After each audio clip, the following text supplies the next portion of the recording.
Bom dia a todos, feliz Páscoa a todos, né? Irmãos, eu quero tentar ser bem objetivo nessa palavra. E para começar, eu peço que vocês abram comigo, por gentileza, no Evangelho de João. No Evangelho de João, no capítulo 1. Isso. Evangelho de João, capítulo 1.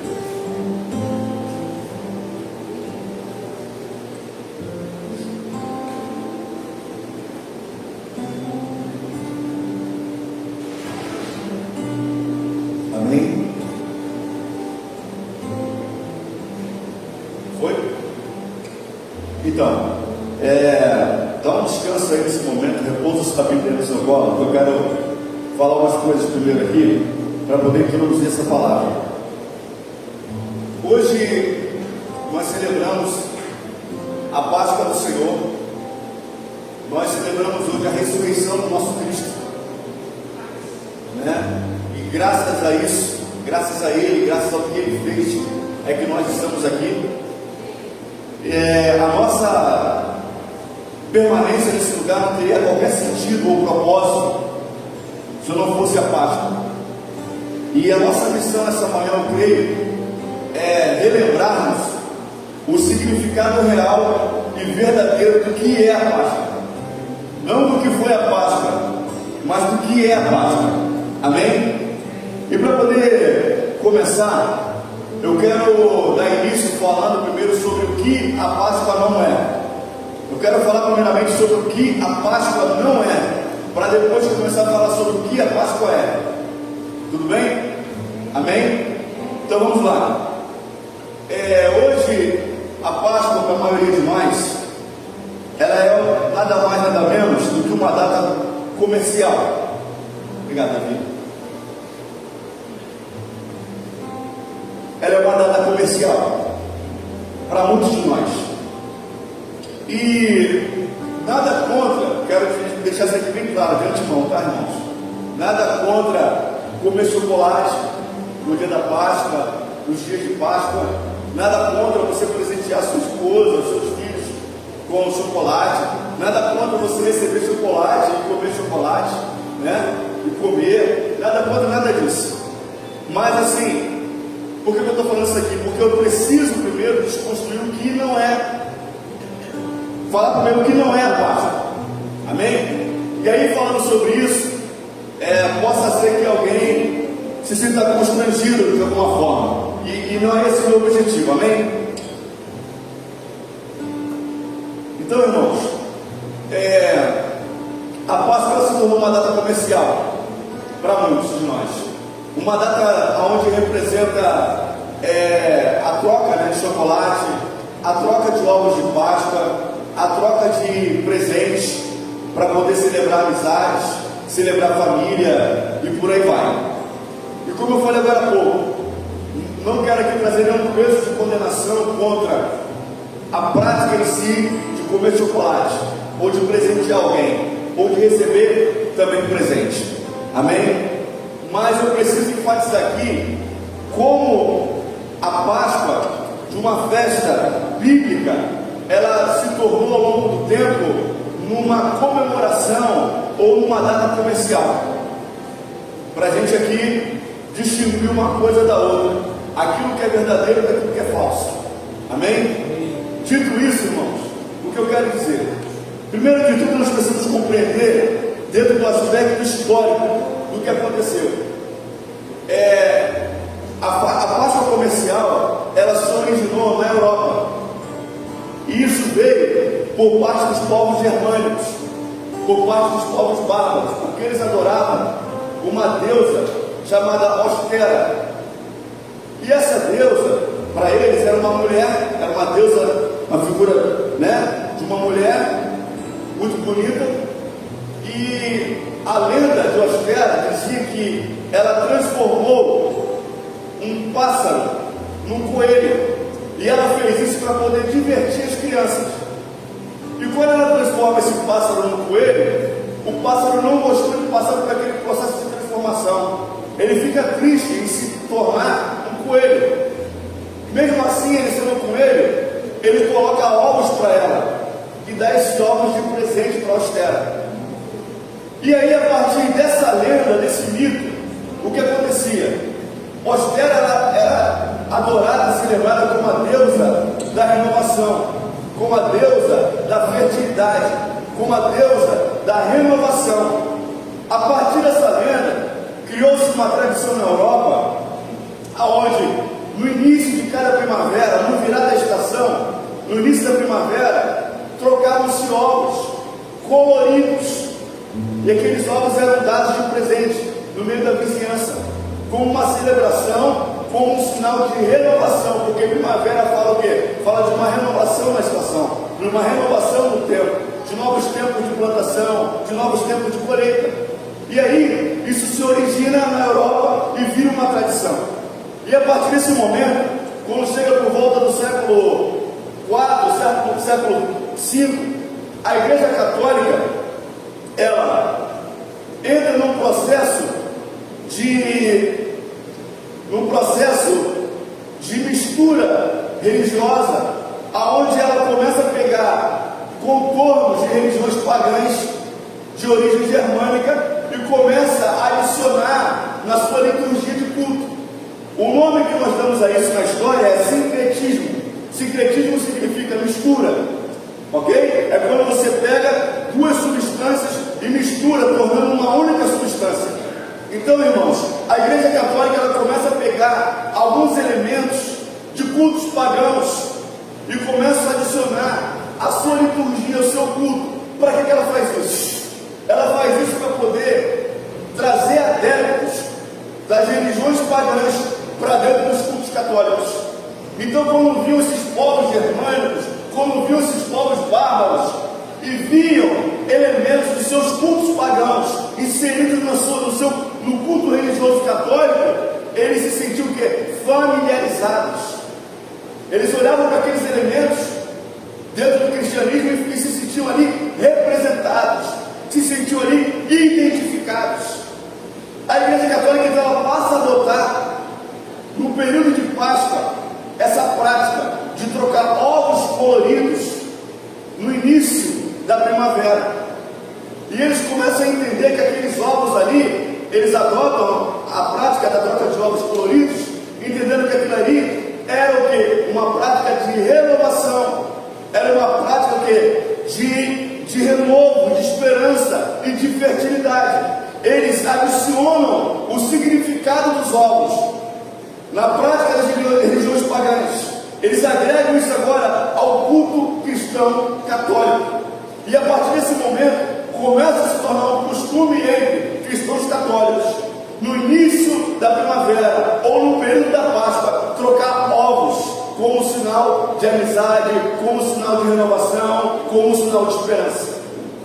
Tudo bem? Eu consegui ser claro até aqui? Me desculpa se está um pouco corrido, mas eu preciso ser bem objetivo. Amém? E aí, irmãos, quando chega por volta do século XVII, alguns alemães ou alemãos saem do seu país de origem e começam a migrar para os Estados Unidos. E quando esses alemãos eles chegam nos Estados Unidos, o que eles fazem? Eles começam a adicionar àquela prática da Igreja Católica um novo elemento. Qual é o elemento agora? O elemento do coelho. Porque, como eu falei, segundo a mitologia alemã de Ostera, ela tinha transformado um pássaro no coelho. E eles veem naquela prática católica algo muito familiar à cultura deles. E eles agora começam a adicionar a figura do coelho à Páscoa, como o coelho que traz os ovos de Páscoa. O coelho representando Ostera, ou representando um tempo de renovação. E aí nos Estados Unidos, como é um país de tradição capitalista, viu naquilo uma oportunidade de trazer aquilo dentro de uma perspectiva comercial. O que eles fazem? Eles começam a transformar aqueles ovos em chocolate. para poder o quê? Difundir a troca de ovos. Difundir a troca de ovos e usar aquela troca como um meio de ganhar dinheiro, de capitalizar aquela prática, de capitalizar aquela data. E é isso que ficou para nós hoje. Então hoje, quando nós falamos de Páscoa, o que vem à nossa mente de imediato? Chocolate, coelhinho da Páscoa, coelho que traz os ovos de Páscoa. Amém? Deu para entender? Consegui ser claro? Então, através desse processo, foi que nós passamos a adotar a Páscoa como uma data comercial. E aí, irmãos, o que eu quero dizer com isso aqui? É pecado você comer chocolate? Não. É pecado você dar um ovo de Páscoa? Não vejo dessa forma. Já vi, lá no passado eu era muito radical em relação a isso, mas hoje em dia eu vejo de uma outra forma. Agora, o que eu entendo com isso hoje? Eu entendo que nós precisamos, à luz das Escrituras, ressignificar a Páscoa. E ressignificar a Páscoa não significa trazer um significado novo, mas significa trazer em volta o significado real. Amém? Trazer em volta o significado real. Então eu quero começar aqui dizendo para os irmãos: essa prática de troca de ovos de chocolate não é Páscoa. Não é a Páscoa. Não é a Páscoa na sua origem, não é o seu significado real. Com isso, volto a repetir, não quero aqui demonizar ovos de Páscoa, nem o chocolate. Se quiserem me dar chocolate, eu aceito. Amém? Amém? Amém ou não amém, irmãos? Principalmente se for da Cacau Show. Mas assim, a gente precisa colocar os pingos nos is. Vamos lá. Agora sim, vamos, antes da gente ler esse texto, eu acho melhor a gente ler Êxodo, capítulo 12, mas deixa separado, nós vamos ler, tá? Êxodo, capítulo 12, verso 21. Êxodo, capítulo 12, verso 21.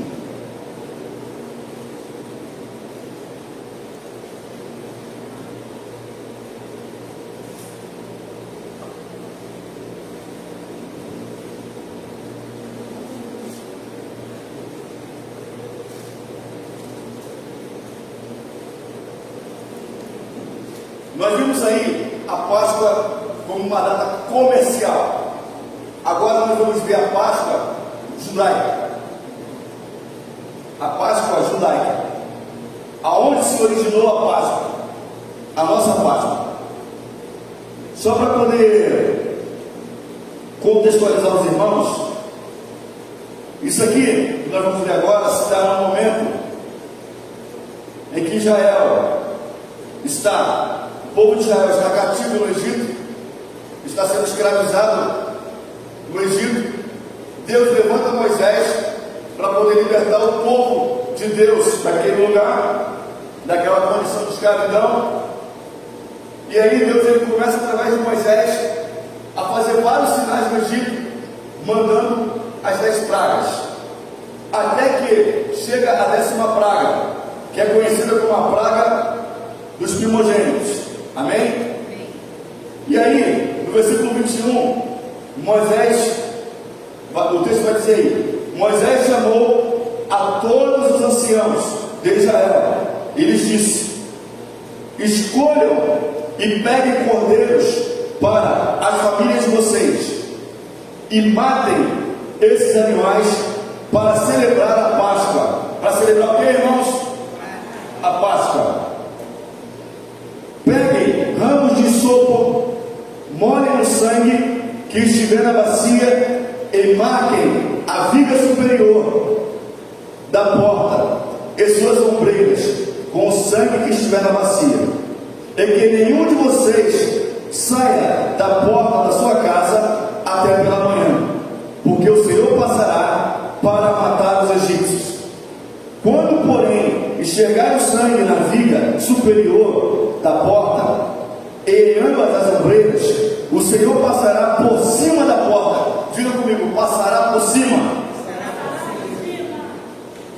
E não permitirá que o destruidor entre na casa de vocês para matá-los.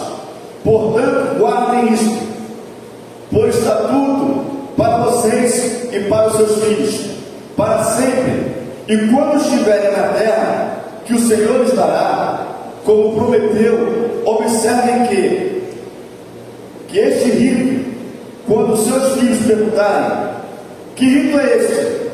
Respondam: é o sacrifício da Páscoa ao Senhor, que passou por cima das casas dos filhos de Israel no Egito, quando matou os egípcios e livrou as nossas casas.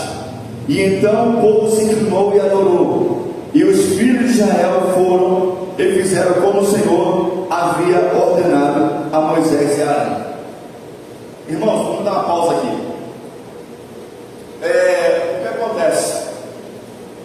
Aqui nesse momento, Deus ele vai trazer a 10ª praga sobre os egípcios. E Deus antes disso já tinha mandado 9 pragas. Cada uma das pragas que Deus mandou sobre o Egito, ele veio desbancando. Cada praga foi desbancando uma entidade, ou seja, um deus egípcio. Lá existia Deus do rio Nilo, Deus da colheita, Deus disso, Deus daquilo. Existia um Deus para cada coisa. Cada praga que Deus envia foi desbancando um Deus egípcio, para que Deus mostrasse que Ele era muito mais poderoso do que todos os deuses do Egito.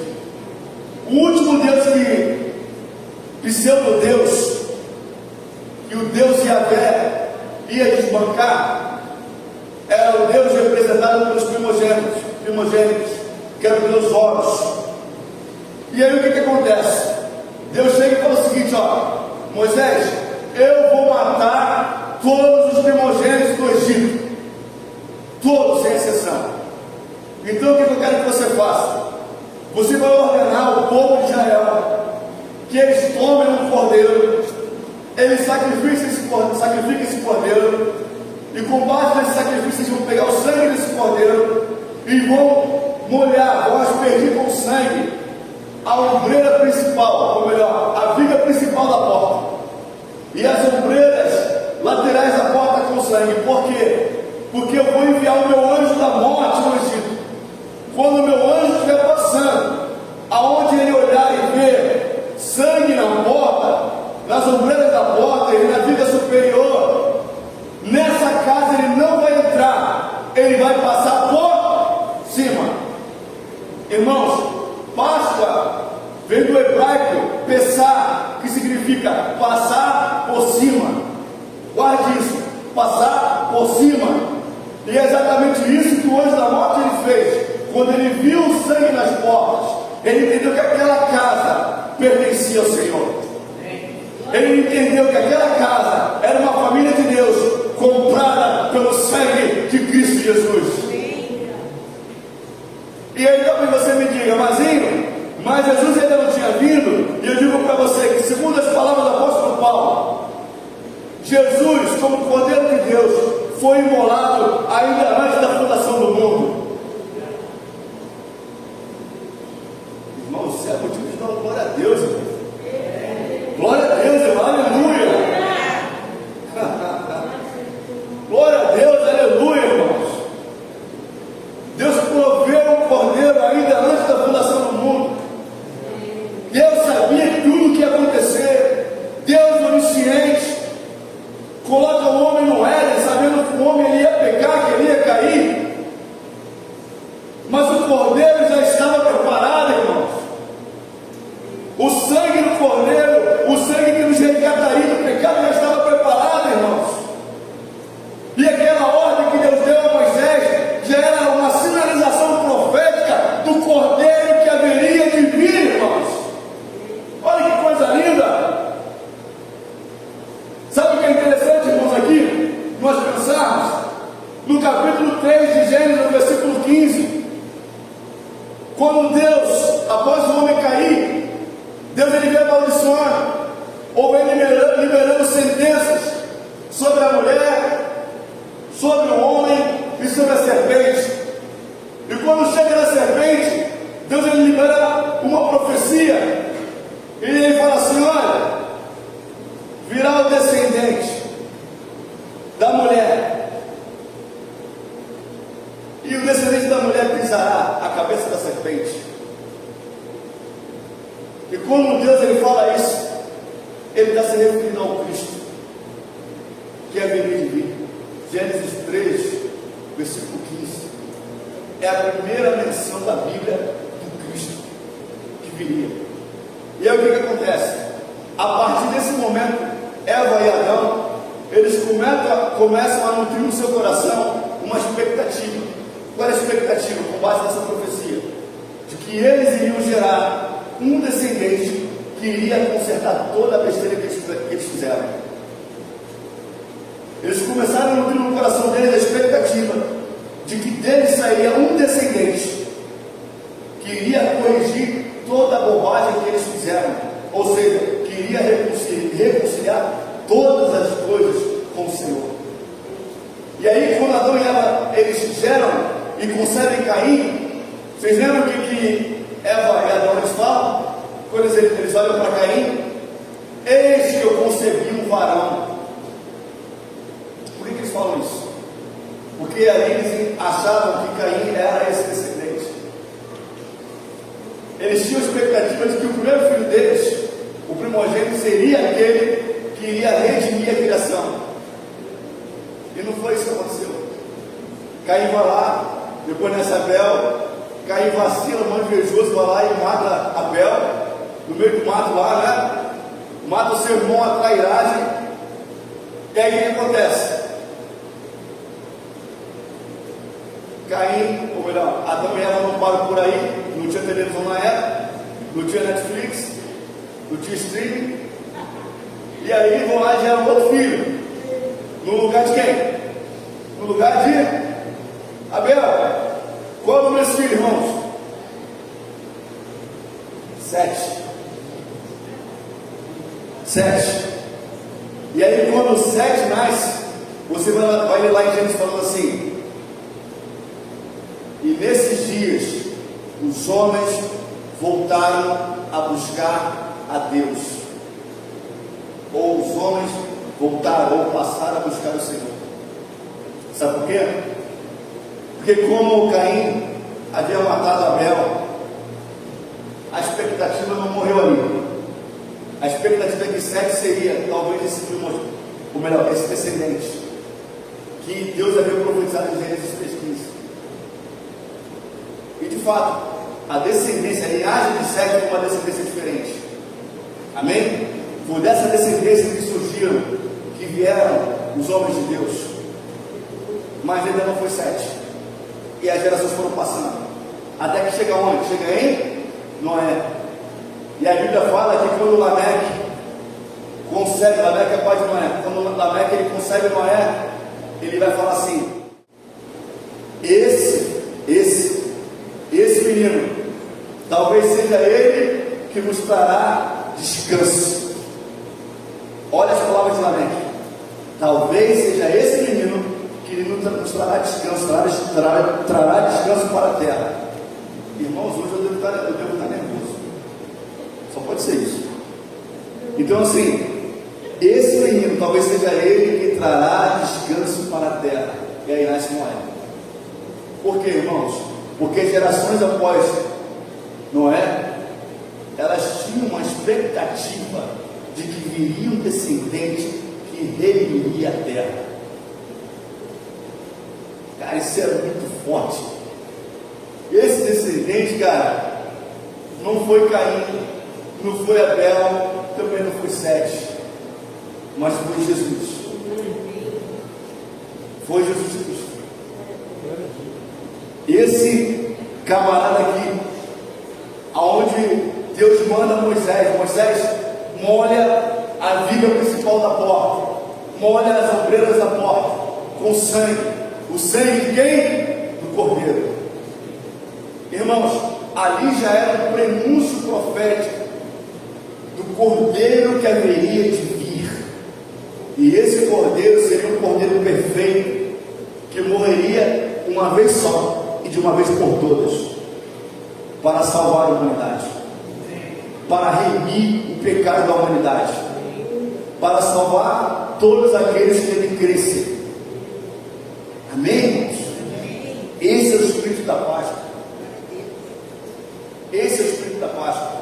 E a partir desse momento aqui, os judeus, o povo hebreu, passa a celebrar a Páscoa do Senhor, porque após esse momento acontece exatamente aquilo que Deus falou que aconteceria. O anjo da morte vem no Egito e vem liberar a 10ª sentença sobre os egípcios. E quando o anjo da morte ele vem entrando em cada casa e matando todos os primogênitos, inclusive o primogênito do faraó, aquele que seria a encarnação do Deus Horus. Sabe como é que eles chamavam Horus? Deus vivo. Isso era blasfêmia, era uma afronta contra Yahvé, o único Deus vivo. O que Deus faz? Vai lá e mata o Horus, mata o Deus deles, o último. Ali acaba completamente, esmaga o orgulho dos egípcios. Por quê? Porque o Egito antigo, ele era a grande referência de avanço tecnológico,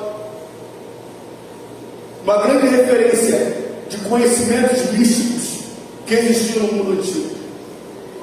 E Deus vai lá, acaba com o orgulho deles, destrona todas as entidades, todos os principados que governavam e regiam o Egito, e termina com Horus, deliberando o quê? O anjo da morte matando todos os primogênitos. Mas quando o anjo da morte ele olha na porta e ele vê aquele sangue, o que ele vê ali? Ele vê ali representado o sangue do Cordeiro de Deus, que tira o pecado do mundo. Amém, irmãos?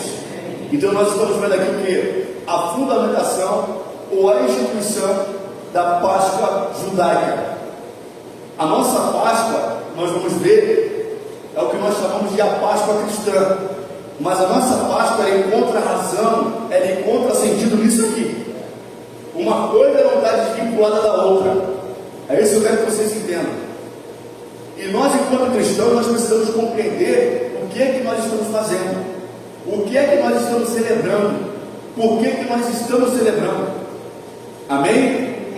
Agora sim, indo lá para o texto que eu pedi para vocês abrirem, o Evangelho de João,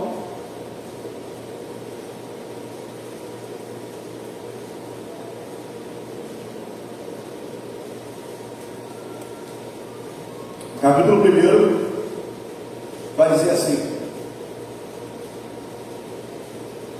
no princípio era o Verbo, e o Verbo estava com Deus, e o Verbo era Deus, e ele estava no princípio com Deus. Todas as coisas foram feitas por ele, e sem ele nada do que foi feito se fez. A vida estava nele, e a vida era a luz dos homens. A luz resplandece nas trevas, e as trevas não prevaleceram contra ela. Pausa. Irmãos, o apóstolo João, quando estava escrevendo o seu evangelho, aqui nesse momento, vocês acham que ele estava olhando para onde?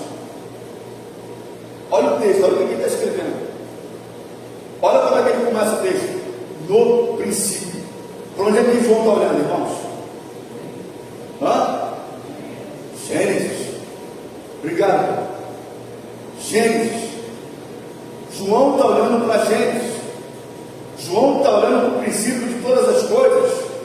Quando João começa a escrever seu evangelho, ele vê pelo Espírito a necessidade de retornar à origem, de entender aonde Cristo estava na origem, qual era o papel, qual era a função, qual era a importância, qual foi a atuação de Jesus Cristo na origem de todas as coisas, reconhecendo Jesus como sendo o próprio Deus.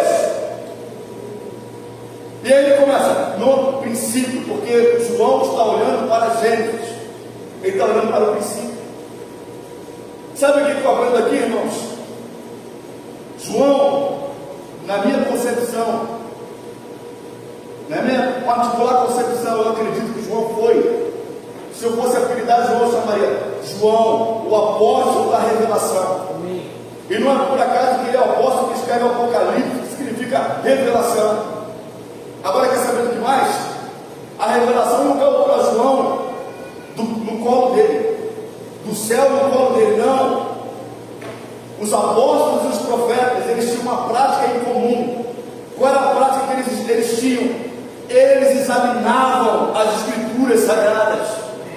Sabe o que é examinar, irmãos? Examinar não é uma leitura fria.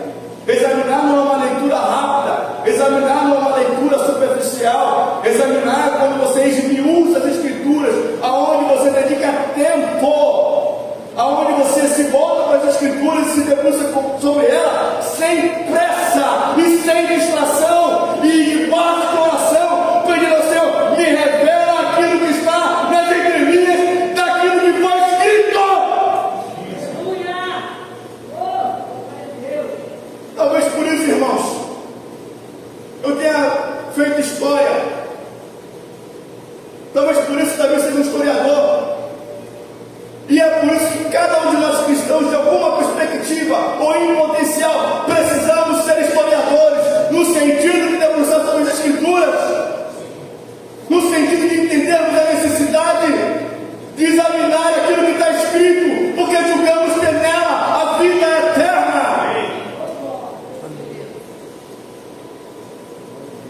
Isso é a ordem do próprio Cristo, examinar as escrituras, porque vocês mesmos julgam ter nelas a vida eterna. É isso que os profetas da antiga aliança, é isso que os apóstolos da nova aliança, é isso que eles tiveram em comum. Eles se debruçavam sobre as escrituras e examinavam debaixo do coração, clamando debaixo do Espírito de revelação e profecia. Ensina-me, Senhor, mostra-me, Senhor, revela-me, Senhor. E era isso que João fazia. É por isso que João olhava para o Gênesis, examinando o que estava escrito, e debaixo daquele exame, o Espírito Santo lhe revelou o Evangelho que ele acaba tendo ou recebendo o seu próprio nome, o Evangelho de João, irmãos. Foi examinando as Escrituras. Eu tenho aprendido, irmãos, que o Evangelho, ele é o poder de Deus para o homem, como Paulo afirma. Mas o Evangelho, como mensagem de Deus, ele tem uma parte mística e ele tem uma parte prática, uma parte tangível. A parte prática do Evangelho é a parte simples, é a parte onde nós simplesmente obedecemos aquilo que está escrito, pedir perdão quando nós erramos, perdoar quando alguém nos ofende, amar nossos inimigos, orar pelo que nos persegue, bendizer aquele que nos maldizem ou que nos amaldiçoam. Essa é a parte prática do Evangelho, a parte objetiva do Evangelho. Agora tem uma parte que é a parte mista, que é a parte mistério do Evangelho. Os pentecostais, eles têm uma linguagem muito interessante, eles falam, é mistério, não é por isso? É mistério, é mistério. Irmãos, isso não é gíria evangélica, isso é uma verdade. O Evangelho é um mistério, porque ele tem a sua parte mística. Sabe o que significa? Que o Evangelho só pode ser compreendido na sua essência, na sua profundidade, com base na ação do Espírito Santo de Deus em nossas vidas. Amém. Não há como nós compreendermos as Escrituras de fato se nós não examinarmos as Escrituras debaixo deste Espírito de revelação e profecia. Isso significa oração e palavra. Isso significa Espírito Santo. Eu vou ler a palavra agora. Ensina-me aquilo que está escrito. Sabe o que a Bíblia fala? A Bíblia fala que a Bíblia ou a profecia não é de particular interpretação. Sabe o que isso quer dizer? Quer dizer que nenhum de nós aqui tem o direito, ou tem liberdade, ou autonomia de interpretar a Bíblia à sua própria maneira. Nenhum de nós. nenhum de nós. Significa que somente com o Espírito Santo nós podemos compreender, alcançar revelação. Revelar é remover o véu. Quando nós olhamos para as Escrituras sem revelação, irmãos, nós olhamos para as Escrituras como alguém que olha para ela por trás de um véu. É como se existisse aqui um pano diante de mim e eu olho para as Escrituras e vejo apenas o quê? Sombra. Amém ou não amém? Eu vejo apenas sombra. Muitos de nós têm lido as Escrituras e têm visto apenas sombra. Sombra. Sabe por quê? Falta revelação. E sabe por que falta revelação? Porque falta o entendimento de que nós precisamos depender totalmente do Espírito Santo. Isso não é uma opção. Isso não é uma opção, isso não é uma escolha. Isso é essencial, isso é fundamental, isso é o único modo, isso é o único meio de entendermos as Escrituras, irmãos. É dependermos do Espírito Santo para que Ele venha e remova o véu.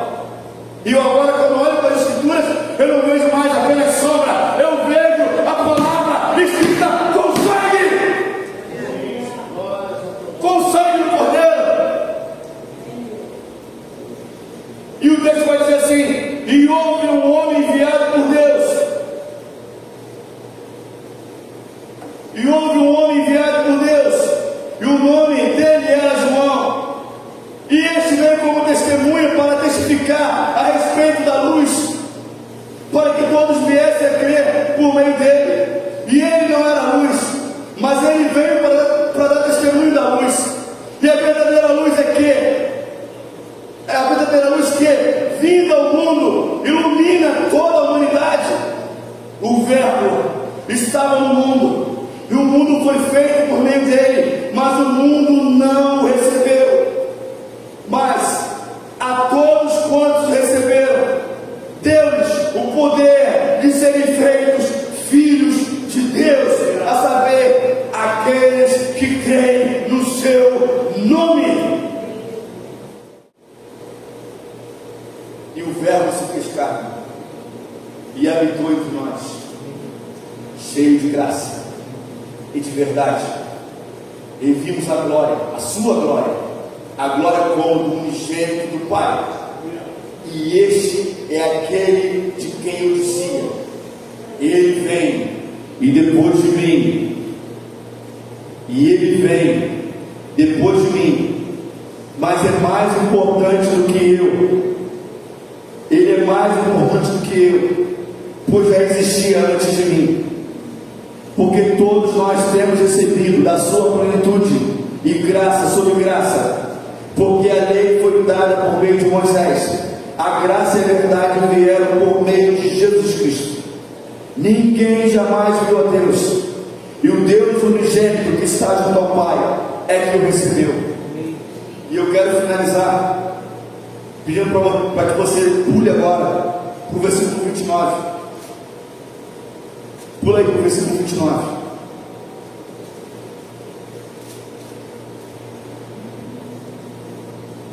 Diz assim: no dia seguinte, vendo que Jesus vinha em sua direção, João disse, João aqui é o João Batista, irmãos. João disse: eis o Cordeiro de Deus que tira o pecado do mundo. Irmãos, João Batista, ele era filho de Zacarias, de um sacerdote. Ele era de linhagem sacerdotal. O João Batista, ele fica conhecido assim porque ele vai, dado o momento da sua vida, ele vai para o deserto. E ele vai para o deserto com o intuito de viver uma vida separada. Uma vida separada do Senhor. E no sentido de se separar também das práticas religiosas do seu tempo. Porque no seu tempo, a religião judaica estava vivendo o seu ápice de corrupção. No templo de Jerusalém, havia comércio, mas esse comércio ele era regido por corrupção, aonde havia uma combinação, havia um acordo entre os sacerdotes e os vendedores do templo, para que as pessoas que fossem sacrificar o Senhor todos os anos em Jerusalém e levassem o seu sacrifício para oferecer o local ao seu Senhor, os sacerdotes, examinando aquele sacrifício, ele condenava e falava: esse cordeiro que você trouxe não presta, ele é doente, ele é manco, ele tem mancha, ele é cego, ele está doente, ele não presta. Mas aquilo já era intencional. Para quê? Para poder aquelas pessoas se verem obrigadas a comprarem os cordeiros, os animais que vendiam no templo. Percebe? Então havia um acordo ali. A pessoa levava o seu sacrifício de casa ou na viagem. Quando chegava lá, o seu animalzinho era condenado pelos sacerdotes, propositalmente. Para quê? Para que eles se vissem obrigados a comprarem no templo um outro animal. E esse animal era comprado ali num preço muito acima do mercado, né? Muito acima do mercado. Para que isso? Para que os vendedores ali lucrassem mais, e parte daquele dinheiro ia para a conta de quem? Dos sacerdotes. Então havia um acordo de corrupção entre eles. Fora essa situação, para piorar um pouco mais a história, naquele tempo haviam 2 sumos sacerdotes no templo, Anás e Caifás. Nunca na história de Israel houve 2 sumos sacerdotes ao mesmo tempo. Isso era abominável diante do Senhor. Mas na época de João Batista e na época de Jesus, eles tinham Anás e Caifás. João Batista, como sendo um descendente ou um filho de sacerdotes, ele era da linhagem sacerdotal. Eu creio que João Batista, ele jamais participaria daquela religião, daquele estado de corrupção que ele estava. E como um gesto de se separar para o Senhor, mas também de protestar contra o que estava acontecendo ali, ele se isola daquela prática. Ele vai para o deserto e lá ele começa a batizar. E lá ele começa a pregar arrependimento. Mas sabe o que é interessante? Sabe o que é interessante? Ele sabia que via um que era maior do que ele. Aleluia. E ele sabia quem ele era. Ele falava: eu não sou o Cristo. Perguntaram: João, quem você é? Você é o Cristo? Você é o Messias que nós esperamos? Não, eu não sou o Cristo. Eu sou apenas a voz que clama no deserto. Eu vim preparar o caminho do Senhor. Ele cita o profeta Isaías. Ele tinha revelação de quem ele era, porque ele olhava para as Escrituras. Toda a revelação, toda a profecia precisa de jogar para as Escrituras, para o centro da palavra de Deus. Se você recebe alguma profecia, se você recebe alguma revelação que não tem conexão com a palavra, ou que contraria a palavra, seja ela anátema.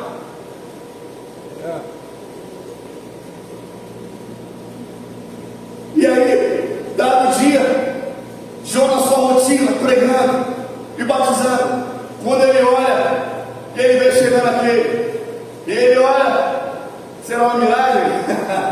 Será uma miragem do deserto? Será que o calor está acima do normal hoje?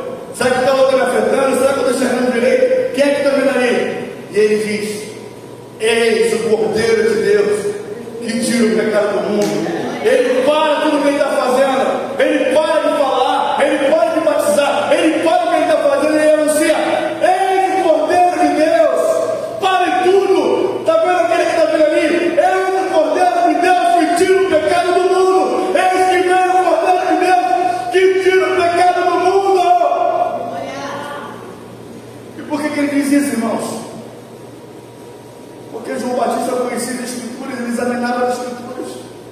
Ele sabia que aquele sangue nas portas do povo lá no Egito, passada na naviga principal, passada nas ombreiras da porta, ele sabia que aquele sangue representava o sangue daquele que haveria que vir, e teria que padecer, teria que ser moído, teria que se entregar voluntariamente em sacrifício pela minha vida e pela sua vida.